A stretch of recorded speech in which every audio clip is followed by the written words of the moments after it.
श्री शिवाय नमस्तुभ्यम। भक्तों, आप सब जानते हैं कि 1 नवंबर 2025 को देव उठनी एकादशी का पावन पर्व है, जिस दिन भगवान श्री विष्णु अपनी 4 महीने की योग निद्रा से जागते हैं और उसी दिन से शुभ कार्यों की शुरुआत मानी जाती है। इसी दिन तुलसी विवाह का भी विशेष आयोजन होता है भक्तों, और यह विवाह एकादशी से लेकर कार्तिक पूर्णिमा तक किसी भी दिन किया जा सकता है, पर एकादशी का दिन सबसे श्रेष्ठ माना गया है। भक्तों, सबसे पहले घर में एक पवित्र स्थान चुनें, उसे अच्छी तरह साफ करें, वहाँ एक चौकी रखें और तुलसी जी का पौधा उस पर स्थापित करें। साथ में सुंदर रंगोली बनाना न भूलें। तुलसी जी का पौधा घरे माँ पवित्र स्थान चुने में खारज करना, उसकी करनाज करना, तुलसी जी का पौधा करना। तुलसी के पास शालिग्राम भगवान विराजित करें। अगर शालिग्राम नहीं है तो विष्णु जी की तस्वीर पीले कपड़े पर रख दें। अब सफ़ेद तिल का आसन बनाकर कलश की स्थापना करें, क्योंकि एकादशी के दिन चावल का प्रयोग वर्जित होता है। कलश में जल, सुपारी, सिक्का, हल्दी, तिल और फूल डालें। ऊपर आम के पत्ते रखकर नारियल रखें। इसके बाद गणेश जी की स्थापना कर भगवान से प्रार्थना करें कि आज का यह शुभ कार्य बिना किसी भूल चूक के संपन्न हो। फिर सभी देवताओं पर जल छिड़ककर शुद्धिकरण करें, गाय के घी का दीपक जलाएं और गणेश जी की पूजा प्रारंभ करें। उन्हें रोली, कुमकुम, जनेऊ और वस्त्र स्वरूप कलावा अर्पित करें, फूल और भोग चढ़ाएं और कलश की पूजा भी करें। अब विवाह की रस्म शुरू होगी। सबसे पहले हल्दी की रस्म करें। हल्दी में दूध मिलाकर लेप बनाएं और 5 बार शालिग्राम भगवान को हल्दी लगाकर फिर वही हल्दी 5 बार तुलसी जी को लगाएं। इसके बाद मेहंदी की रस्म करें। मेहंदी घोलकर पहले शालिग्राम जी और फिर तुलसी जी को 5-5 बार लगाएं और फिर शालिग्राम जी को चंदन से तिलक करें। तुलसी जी को रोली कुमकुम से तिलक करें। थोड़ा सा सफ़ेद तिल चढ़ाएं और ध्यान रखें कि चावल का प्रयोग न करें, क्योंकि यह देव उठनी का दिन है। अब शालिग्राम जी को जनेऊ और कलावा पहनाएं, तुलसी जी को चुनरी उड़ाएं और वरमाला की रस्म में पहले तुलसी की माला शालिग्राम जी को पहनाकर फिर शालिग्राम जी की माला तुलसी जी को पहनाएं। उसके बाद तुलसी जी को 16 श्रृंगार की सामग्री अर्पित करें। अब गठजोड़े की रस्म करें। एक पीला कपड़ा लें, आप उसमें सुपारी और सिक्का रखें और इसे शालिग्राम जी की तरफ से उठाकर तुलसी जी की चुनरी से बांध दें। फेरे की रस्म में कोई पुरुष शालिग्राम जी को उठाकर तुलसी की परिक्रमा करा सकता है, या नारियल लेकर दोनों के ऊपर से 7 बार घुमा दें। जैसे विवाह में फेरे होते हैं वैसे 7 फेरे पूरे कर लें। फिर सिंदूर दान करें। एक सिक्के में थोड़ा सिंदूर लेकर शालिग्राम जी को छुआ कर तुलसी जी में समर्पित करें और वह सिक्का तुलसी के गमले में रख दें।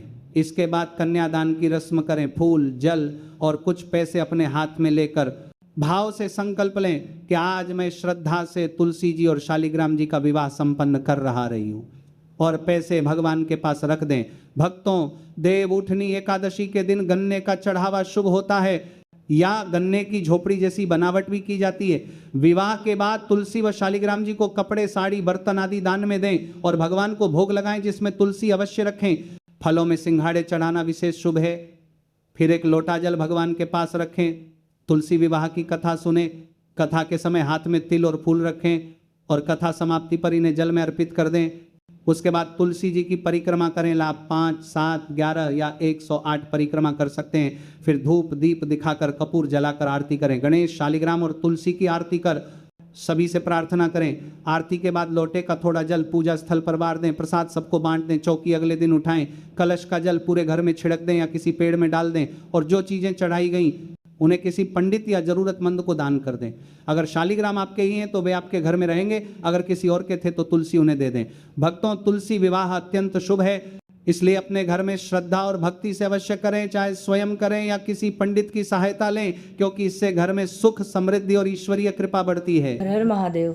जय श्री महाकाल। आप सभी भक्तों को एकादशी पर्व की हार्दिक शुभकामनाएं।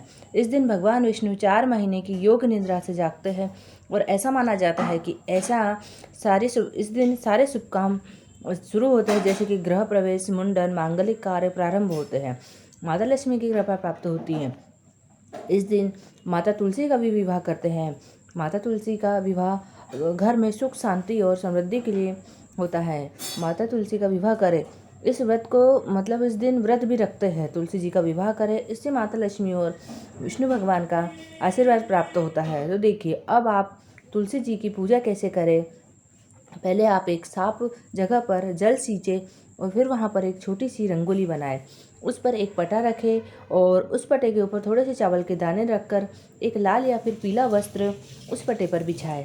आप तुलसी जी को उस पटे पर रखें, वहीं पर शालिग्राम जी को भी रखें। अगर आपके पास शालिग्राम जी नहीं है तो आप भगवान विष्णु की भी मूर्ति रख सकते हो।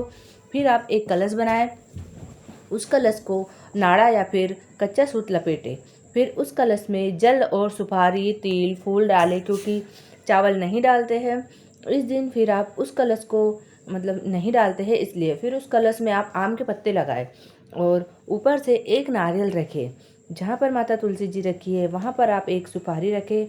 भगवान गणेश को बनाएं, सुपारी के गौरी गणेश बनाएं और फिर आप भगवान गणेश जी की पूजा अर्चना करें जैसे करते हैं वैसे ही। जैसे हल्दी, कुमकुम, कलावा, वस्त्र आदि सब भगवान गणेश को समर्पित करें। और भगवान गणेश को ये सब समर्पित करने के बाद में उनको फूल भी चढ़ाए और भोग लगाए। और फिर आप कलश की पूजा करें। कलश जो आपने स्थापना करी थी उस कलश की भी पूजा करना है।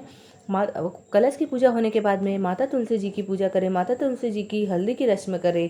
हल्दी की रस्म करने के लिए आपको हल्दी का घोल बनाना है और 5 बार हल्दी के छापे माता तुलसी जी को लगाना है। फिर वही छापे जो है 5 बार शालिग्राम जी को लगाना है। ऐसे ही लगाए। फिर आप माता जी की मेहंदी वाली रस्म करें, उसमें भी माता जी को 5 बार मेहंदी लगाए, फिर 5 बार मेहंदी शालिग्राम जी को लगाए। फिर आप माता जी को टीका लगाए, हल्दी कुमकुम का टीका लगाए, फिर शालिग्राम जी को चंदन का टीका लगाए, भोग लगाए। फिर आपने जो माला बनाई है उस माला को पहले आप शालिग्राम जी को पहनाए, फिर वही माला को उठा के माता तुलसी जी को पहनाए। हो सके तो माता तुलसी जी की परिक्रमा करें। आपसे जितनी परिक्रमा बन सके आप उतनी माता तुलसी जी की परिक्रमा करें। जय श्री महाकाल।